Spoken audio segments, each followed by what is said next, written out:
So, first news that I want to share, dear friends, traditionally is about number of drones that Russian air defense systems on duty intercepted overnight and the early hours of this morning.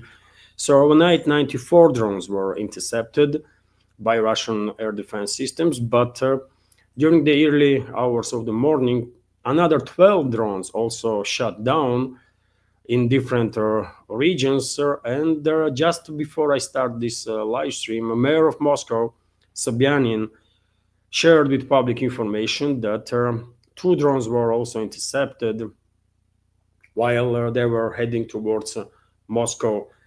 So, relatively large-scale attempt of the Kiev regime and its NATO backers to strike deep into Russian territory, including on Moscow. But as it is always the case, Russian air defense systems on duty intercepted vast majority of their drones. TASS news agency is also reporting that yesterday there was another POW exchange between Russia and the Kiev regime based on agreements, humanitarian agreements that were reached during the Istanbul talks.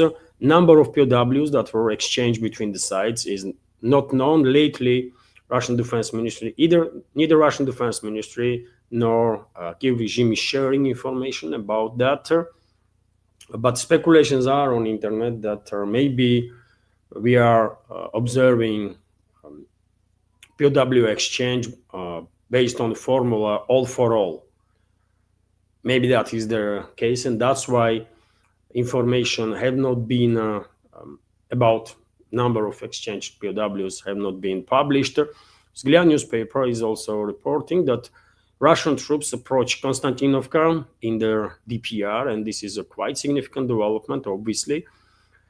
Surprisingly for many, by the way, yesterday reports there was a report that Russian armed forces established control over the Pritsechina settlement, which is basically outskirt of Konstantinovka. Right, you can see on the map, by the way, Russian troops conducted a quite impressive offensive in this direction and established control over this settlement. And if we take a look at the map at this point, it is clearly, I mean, you don't have to be military expert to see this pincer, basically operational encirclement that Kiev regime's forces are on southeastern flank of Konstantinovka. And maybe in upcoming weeks, Russian troops will close this area, will encircle Kiev regime's forces, all will force them to just retreat towards the Konstantinovka until they came. But definitely surprising and quite significant success, tactical or sectoral scale success of the Russian forces in this direction. And there are some military experts were speculating that probably this summer Russia will focus main efforts of its military operations in Pokrovsk-Mirnograd direction to encircle these two cities. But these recent developments and this surprising offensive of the Russian troops towards Konstantinovka may be the indicator that probably Konstantinovka will be first, and then Pokrovsk-Mirnograd agglomeration. Although we just only can speculate on the matter. Obviously, Russia's general staff is not sharing information about its plans publicly, understandably. So, also, dear friends, President of US, Donald Trump, once again spoke about the Ukrainian crisis. And, well, let's listen to him before commenting anything. Yeah. What does he say? I would say he's not thrilled with it, but, he's been able to handle sanctions, but these are pretty biting sanctions. No, we talk about sanctions a lot, and he understands that it may be coming, and, he's a professional. It may be coming. Yeah, it may be coming. No, I think I'm tougher on Russia than I am on Iran. No, I think I'm tougher on Russia than I was on almost any other country.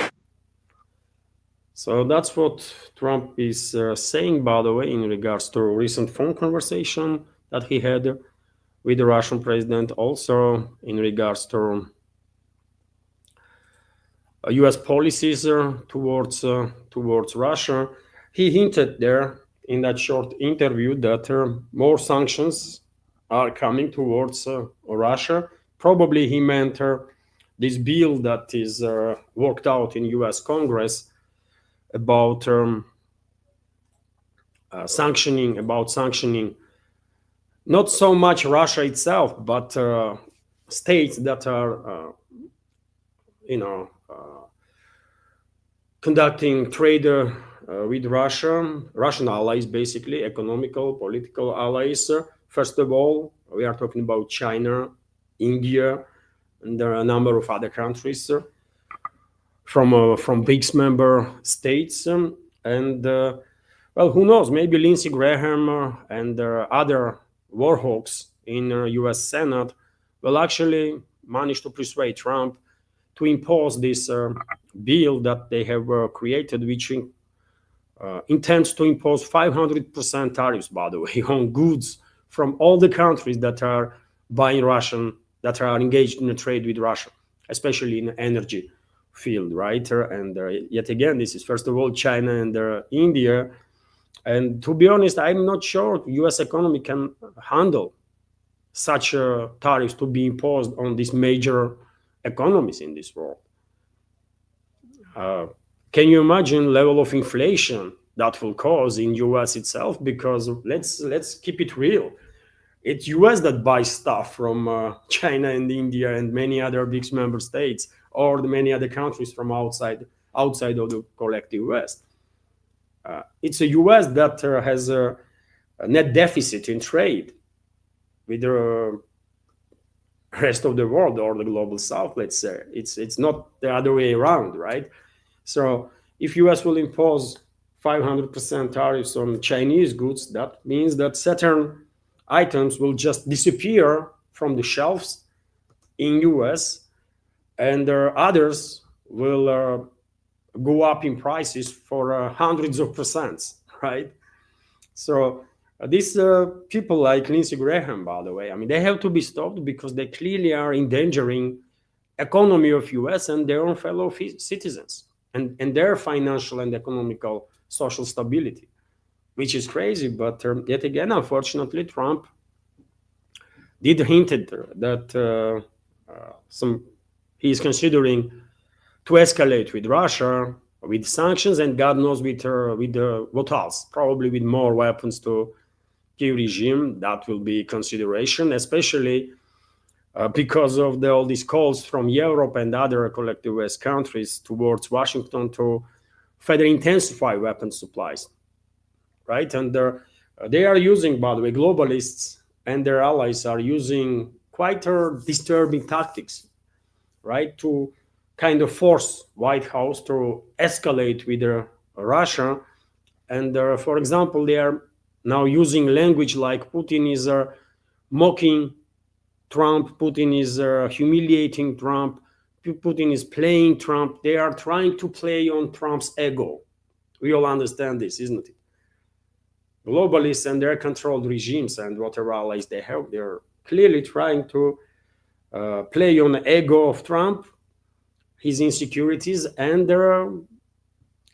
same can be said about his inner circle, right? In which there are some adequate people, as maybe more or less at least, and there are war hawks also, like Lindsey Graham, Marco Rubio, and Kat Kellogg and others, right? So therefore, because we all know how insecure Trump is, I guess this assault on his ego from Europe and other collectivist countries will do the job, unfortunately. And as I was saying for a long time, we should expect escalation, big time escalation. We should expect U.S. to lead again this charge against Russia in this proxy war that West is waging. There is a high probability of that, although there is a slight chance also that maybe America First people or common sense will prevail in Washington, it even sounds like a fantasy, isn't it? That common sense will prevail in Washington. That's how bad situation is there. But there is always a chance, isn't it? So maybe common sense will prevail, and despite this tough talk on part of Trump, he will actually prefer to normalize relationships with Russia and to get out, to take out US, basically pull out US from this proxy war that is only harming US, by the way. It does not benefit US even slightest, right? Some war hawks in the West are saying that, you know what, Russia is getting weaker, so we should continue this proxy war as long as possible. But yet again, this is war hawks, right? They are benefiting from these forever wars. In reality, Russia is getting stronger and US is getting weaker in all areas, politically, militarily, in every other sense. And once again, US is losing positions on geopolitical scale, especially to China. Russia is not, unfortunately, yet again, but Russia is not a main competitor for US because let's be real. I mean, Russian economy, even though it's the biggest economy in Europe, right, based on PPP index, Purchasing Power Poverty Index, Russian economy is still significantly less than US economy. So therefore, barely anybody in US with common sense considers Russia to be major competitor, right? While China is a different story. China, based on PPP index, is actually a bigger economy than US is. And in upcoming several years, China will lead this world even in GDP, traditional GDP index, as a main economy, right? And therefore, longer this conflict continues between collective West and Russia, and longer US is engaged in this proxy war, bigger the losses are on part of US itself, on yet again, on a geopolitical scale, on an economical scale, financial scale, and so on. But clearly, there is a massive attack on Washington, on ego of Trump and his people, that Russia is mocking them all, and some tough steps to be taken. While in reality, dear friends, during the recent conversation between U.S. president and the Russian president, well, Vladimir Putin said literally everything that he was saying for last, I don't know how many years. Since the beginning, let's say, special military operation. He did not say anything new, right? Russian position was very clear from the beginning. And just because Western propaganda was ignoring and continues to ignore that Russia is persistent in its position, that does not mean that this is not the case.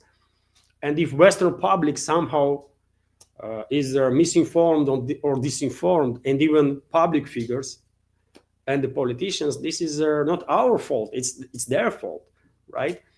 Russian president and every other high-ranking officials were very persistent that what Russia's demands are, and President Putin highlighted Russian stance on a ceasefire and peace last year.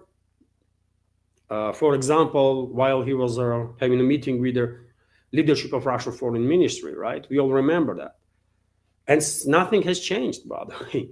Russia will continue special military operation until all the goals are reached. And if collective West wants to de-escalate, they should tell their proxies in the Kiev regime to agree on Russian terms, and that's gonna be it, right? Then sides will begin talk about mechanisms that should be put in place, right, before any agreements will be reached or finalized, to make sure that these agreements will be honored.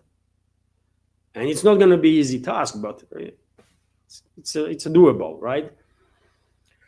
Nevertheless, let's go through this news here that Polish foreign minister, by the way, Radoslaw Sikorski, has claimed that Russian President Vladimir Putin is mocking his US counterpart, Donald Trump's peace initiatives, or Donald Trump himself. Let's say it as he meant, right?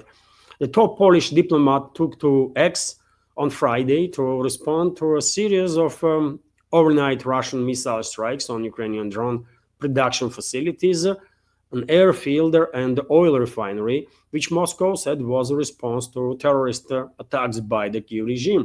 President, and we have quote from Sikorsky, extreme Russophobe, by the way, and the terrorist. I remind you that this personality was openly applauding Washington for a terrorist attack on Nord Stream pipelines, biggest environmental disaster of 21st century. He was openly applauding, and he even wrote on X, "Thank you, America," or something on that line. You remember, isn't it?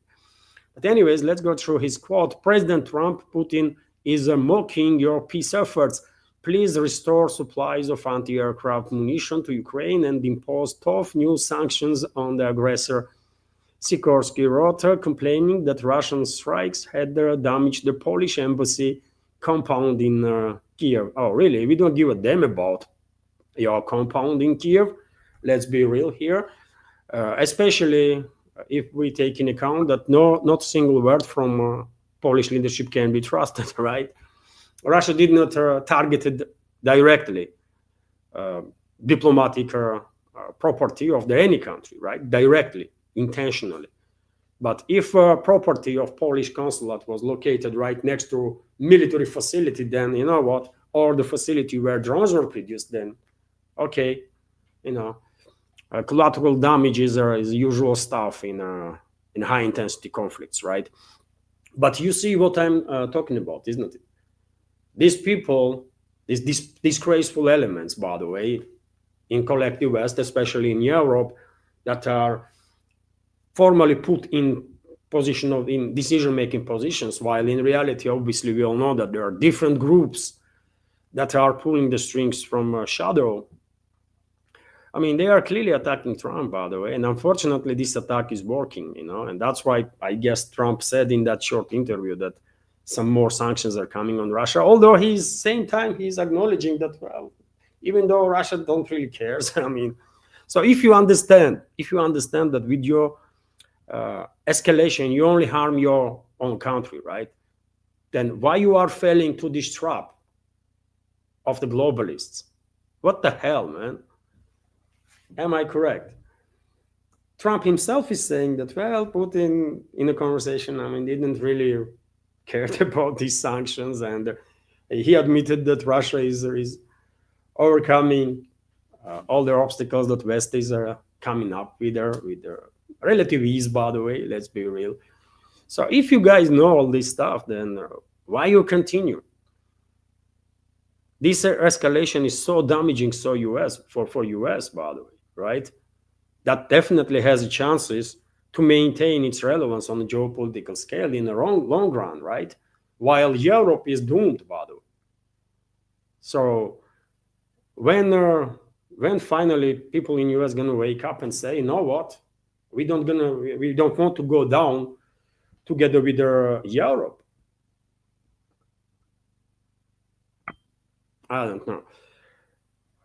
My understanding was and still is that America First is about America First, right? And if so, then if initiative finally is back or will be back soon in hands of America First groups in the US, influential groups, then in that case, they will pull out US from this proxy war against Russia. They will agree on concessions to Russia for all their harm and their damage that was done by US due to its involvement in this proxy war. And after that, I see a real possibility that relationships between Moscow and Washington can reach at least a working level, maybe even good working level.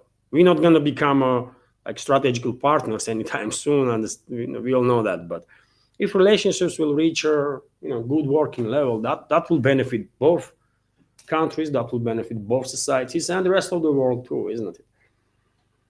But it all depends if these America First forces will manage to reclaim initiative, and really become a leading force when it comes to decision-making process. But anyways, let's continue, dear friends. Interesting news that I shared on my Telegram and Twitter X page this morning, that 3 civilian vessels have been escorted by the Russian corvette Boyki in the English Channel. And on your screen, you see right now 3 merchant vessels and the Russian warship that was escorting, iconic view of British shore, right? Well, this is at least a second instance when this exact corvette, Boyki, is escorting merchant vessels, convoy of or small flotilla of merchant vessels. And I was predicting this, isn't it? When NATO become extremely aggressive in the Baltics, when NATO began conducting all sorts of provocations against the vessels that were directly or indirectly linked to Russian ports or Russia, I said straight away that well, NATO will force Moscow to basically deploy its fleet and conduct convoys of the merchant flotillas, and that's exactly what is happening. And this is second instance when Boyki is involved, or this warship, and I guess this is going to become usual stuff.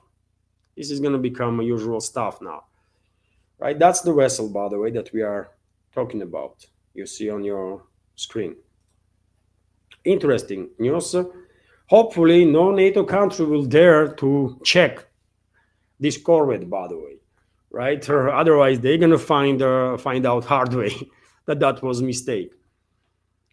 Let's continue with some more news. And well, Germany, according to reports, their friends are, first of all, from Bloomberg, are planning to buy 2,500 armored fighting vehicles and 1,000 tanks.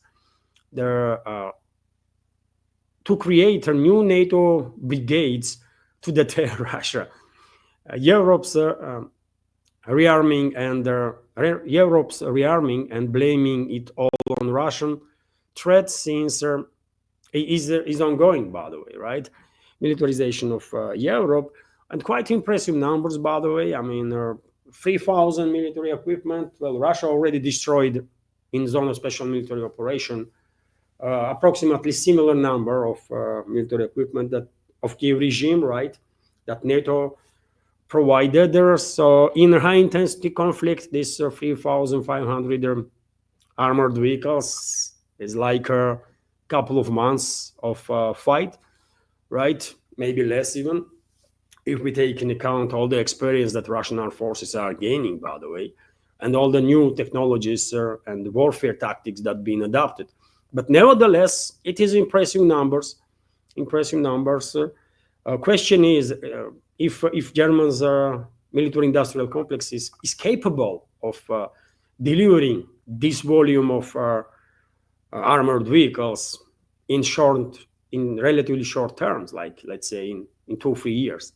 And I think her answer is no. Clearly not, by the way. I bet Germany's military-industrial complex barely able to produce 100 new tanks a year. Maybe not even 50. So to produce 1,000 tanks, by the way, I mean, that's going to take entire century, by the way.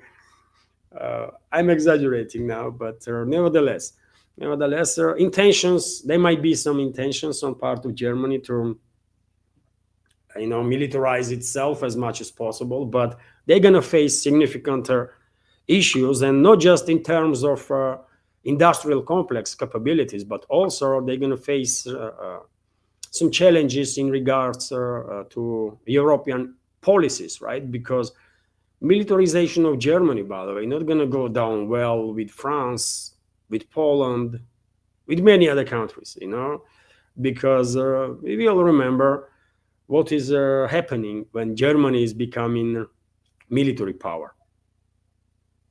Europe is facilitating, let's say, Germany's economical dominance, right? Although many European countries are not happy about it, but they are keeping their cool in this regard. But militarized Germany, that's a whole different story, by the way. And we all understand why would their neighbors, first of all, of Germany, would care and would fear about this topic of militarized Germany, right?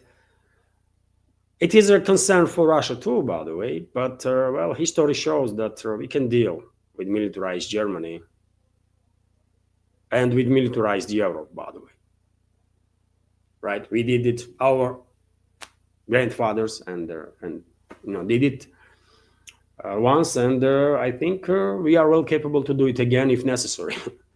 But interesting news. I guess neighbors of immediate neighbors of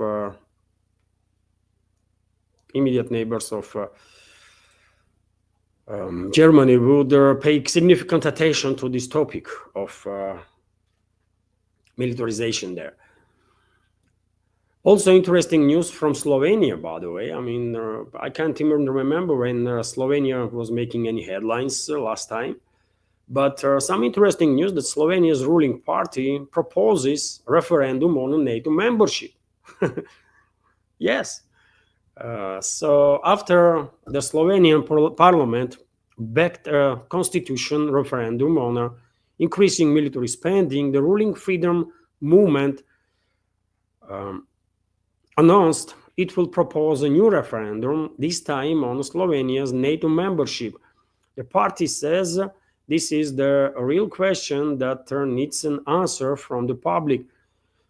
The proposal will be formally submitted next week. Prime Minister and Freedom Movement leader Robert Golob stated on X, there are only two options: enter either way, stay in NATO and pay our obligations in money, or we leave. Anything else is just a populist deception of Slovenian citizens. And you know what? Let's see, by the way, how this referendum is going to go down. But this might be beginning, theoretically speaking, might be beginning of the end of NATO itself. Because if countries in full serious began considering leaving their organization due to demands that from Washington and from Brussels to increase their military spending up to 5% of GDP, I mean, well, that might actually finish off the NATO itself, because it's not just Slovenia, by the way, but literally almost every country in NATO will struggle to reach this objective, 5% military spendings, 5% of GDP, by the way, which in many cases will require to double or even triple current defense spendings. Hello everyone, I hope you find informative and useful this short clip from main news update, and if so, please click that like button and leave some commentary just about anything. It might help to deal with the algorithm and reach wider audience. And if you like my work in general and want to support to save this media project, you can assist through several ways. You can donate to this project through PayPal platform or Boosty, also with the crypto currencies, or you can subscribe to my Patreon page and page on Boosty, where I have quite a lot of extra content on regular basis. All the links are on this video in description box and in the pinned comment. And of course, many thanks to everyone who already helped and continues to support. Thank you.